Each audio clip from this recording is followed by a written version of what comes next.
Okay, you get a new transmission from Monster. It'll have a host of tags on the side of the transmission. It's give you some instructions on what to look for and what you need to do when you install the new transmission.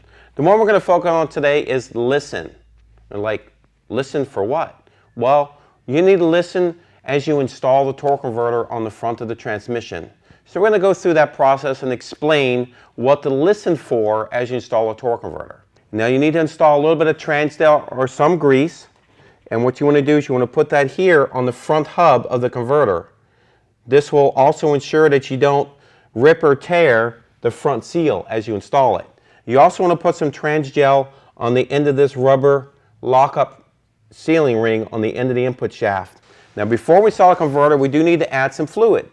So we're going to add at least up to a quart of fluid to the converter prior to installation.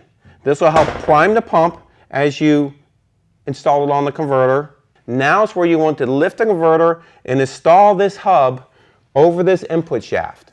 Okay, so this will be your first, what they call a clunk. So that's the sound you'll listen for. You're going to rotate the converter clockwise and you'll hear it clunk in one time.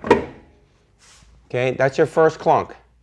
So you want to listen for a second one. As you rotate it clockwise, you want to continue to apply pressure, and there's your second clunk.